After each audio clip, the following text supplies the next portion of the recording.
we have made worship so much about us, what I want, encouraging ourselves, trying to get what we want. And listen, there's a place where we do encourage ourselves in the Lord, but talking about this spirit of seduction, again, it's so subtle, where we have in worship made, in worship in this case, I'm talking about songs, where we have just made it so much about us and how I feel. I want to feel good. I want to get what I want. I want to be encouraged in the Lord. Oh, my promises, my destiny, me. I'm wonderful. I'm a child of God.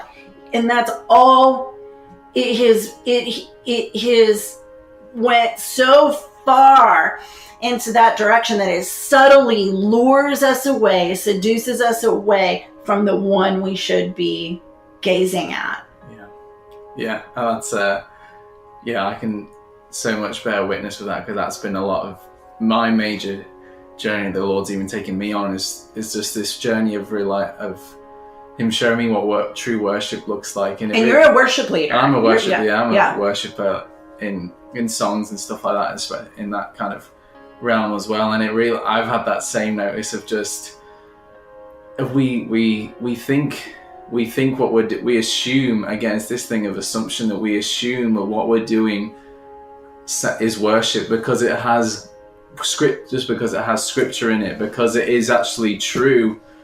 I even think at one stage it was what God was saying. It was worship, and that whole Father's heart movement of the love of God movement, it was what He was saying, and that was worship. But then God has moved. He's not changed who He is, but He's changed. He's moving still, and we have to move with Him. And we've stopped, like you said, we've become enamored with that because it's that part, His Father's love. If you're not focused on Him, you can start to become.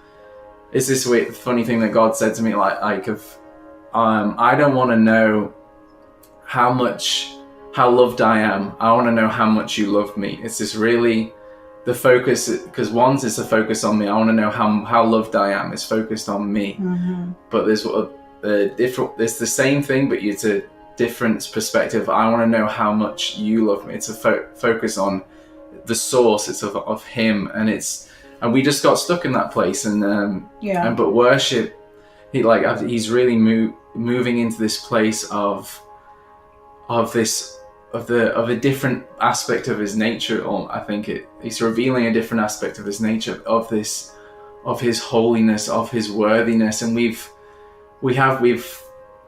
sing a lot about, like you said, about who we are, who God has called us to be, and even think of we started to view worship in this place of, we started to, in terms of singing and stuff, in terms of flattery, we started to it was from a heart place of flattery, flattering Him, saying these things about Him so that we could get what we want.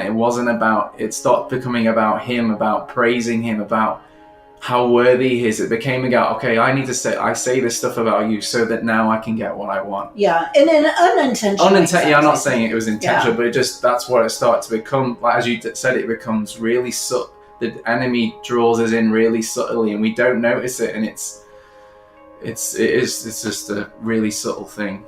Yeah, and again, I feel like the reason that there's a space for that to even happen is because we've not seen His beauty. Mm-hmm. We've not, because it's automatic. I feel like when we set our eyes on Him and we gaze at Him and we catch a glimpse, if we just catch a glimpse of Him and His beauty, and what I mean by His beauty is it's who He is, His nature, the mercy, whatever it is, and we stay locked in on that, mm-hmm. It opens up for us, and we just become so enamored with this one. We're so impressed with the beauty of this one that everything else just seems so unimpressive.